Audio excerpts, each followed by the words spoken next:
And welcome back to this series where I try to rebuild this Lamborghini Gallardo transmission. This transmission was reported to be broken.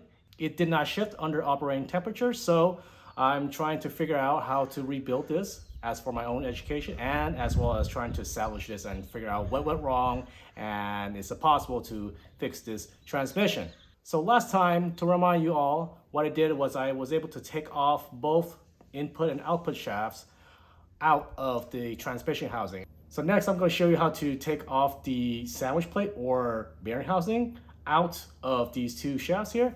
And we're going to go and press out all of the gears, the synchros on this input shaft right here.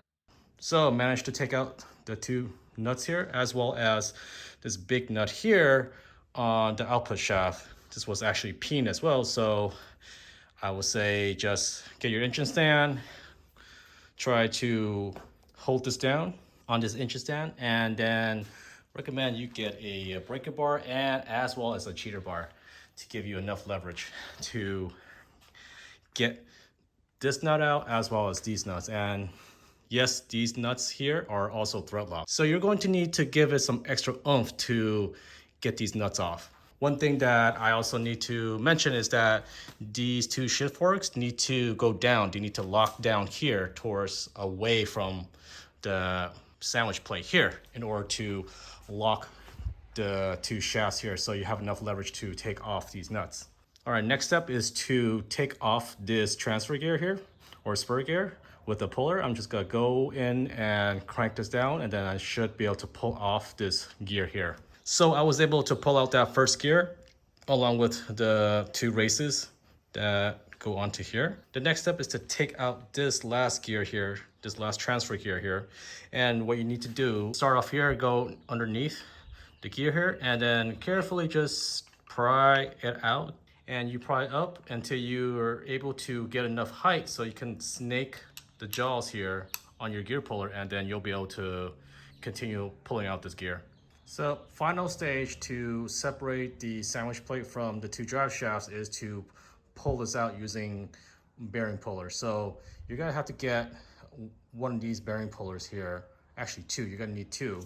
I set one up already, and this one's a good one because this one has the right threading that goes into the case here. They actually made threadings for the bearing pullers here. So this, let's see here, it will be this tab hole and as well as this tab hole. So I'm gonna go set up the other bearing puller here, and then we're gonna start wrenching and slowly pull out this sandwich plate away from the two shafts. So both bearings have been set up, and the next stage is to start pulling. You gotta crank down on both of these spindles equally, no more than 108 degrees per shaft. So you gotta really pull on this housing here equally until it separates from the bearing here for both of these shafts.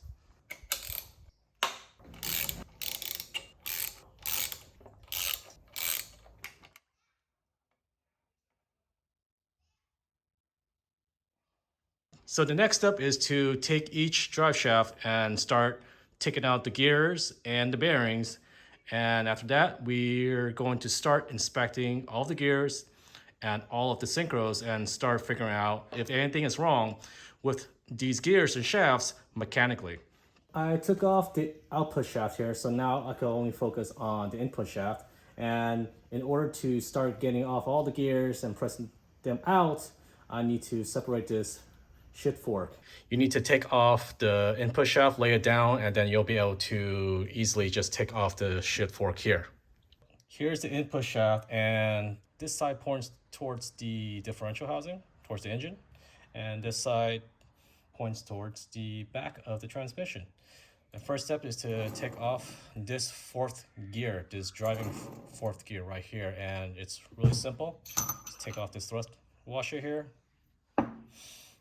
and then you take off this gear here. It's really simple since these are resting on roller bearings here,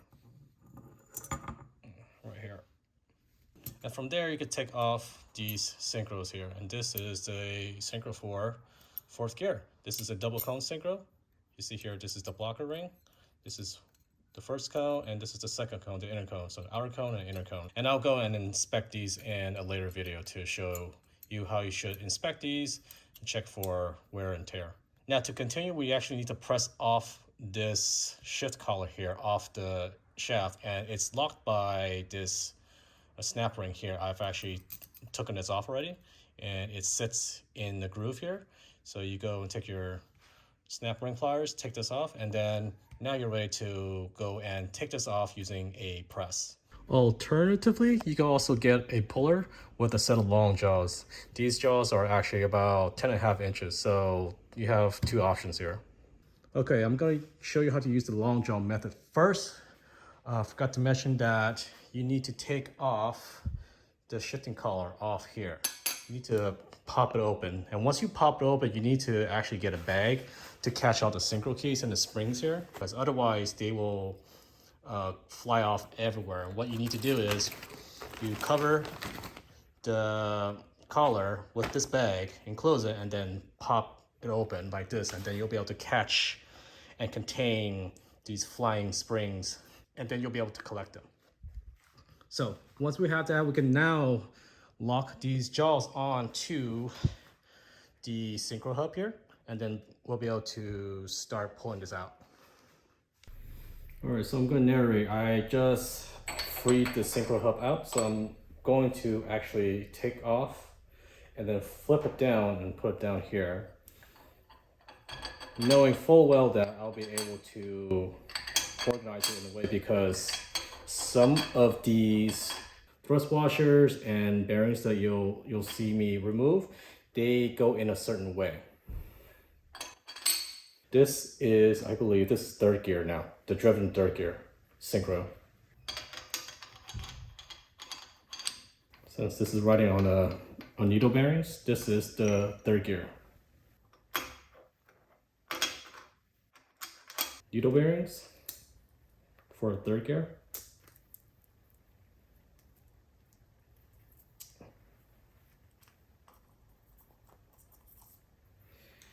And now, here are some washers and locking collars right here. So carefully, I'm going to flip this down, do it like this way, and this has a split lock ring here. Flip it down here.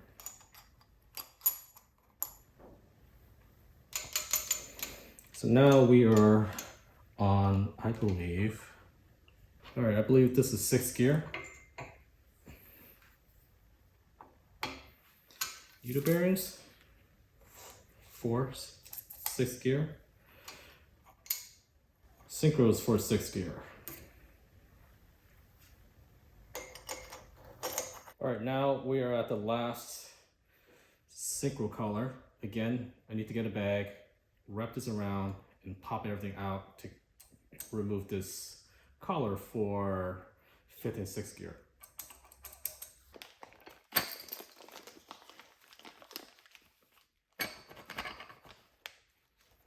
So now this is the last synchro hub that we need to remove. I'm actually going to use the shop press this time to show you how you would remove this with the shop press.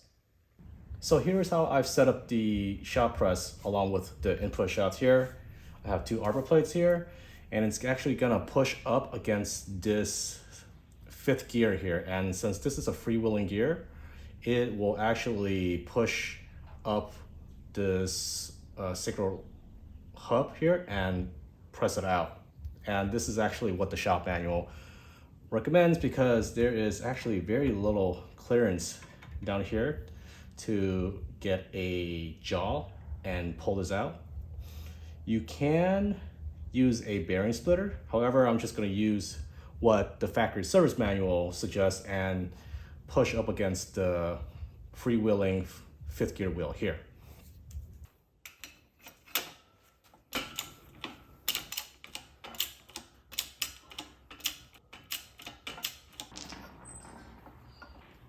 So I forgot to mention that in order to take off the synchro hub, you need to take out a thrust ring here, as well as a lock ring that sits right here and along this edge here and in this groove here. So just get a screwdriver to pry this one out, and then you get a pair of locking ring pliers to pry this up. And then you get a pair of non-marring picks to help pick this out. And here's what the input shaft looks like all by itself. As you can see here, this is the first gear and this is the second gear. There is an inner roller bearing here, which you can press off, but everything looks good. I'm not gonna press this off. I'm not sure whether you can press this piece off from the shaft here. And it doesn't look like there's any splines here, unlike these splines here that you see here that the synchro hub rings lock onto, these two here. And I've also looked at the parts diagram and it doesn't look like this actually is removed from the shafts. So this may have been machined onto this entire one piece of metal here. And here are all the gears stacked up onto each other. And I've stacked it up in order so I won't get confused and I won't lose the order of placement as well as the side of which shift collar or which bearing faces towards the rear of the transmission or towards the front of the transmission. So here's a great trick that I've learned to help organize and keep track of all of your different parts on your gear. Use some zip ties, and then no matter what happens, they will always stay in order for you. So good trick that I've learned from the internet, and I'm passing along this tip for you as well if you ever decide to do this on your own. So let's move on to the output shaft. The first step is to take this first gear wheel off. Now it is being locked in by this inner race bearing here. There is no good way to take off this inner race bearing here. So what you need to do is to get a set of jaws and get a puller and then pull it out. Now I'm using my long puller here because the short jaws I have here are just a little bit too short. So I have to improvise and use my long jaw here. So after this has been pulled out, here is the inner race bearing, and a thrust washer here, along with the first gear here, with its needle bearing. This is the first gear synchro here. As you can see here, this is a triple cone, so there's two clutch materials here with one metal band here. Okay, next step is to remove a lock ring. There is a lock ring here, and this is actually a snap type of style lock ring, so I'm gonna remove that. After that, I'm gonna go and take off this collar here and making sure that I put a bag over it so I could catch all the ball bearings and springs. And then once I have that, I'll be able to then go in with my long jaw and then pull everything up using the second gear wheel to remove the synchro hub here.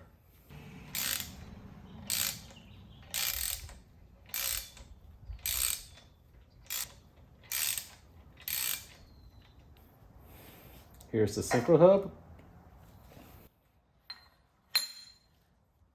The synchros for second gear.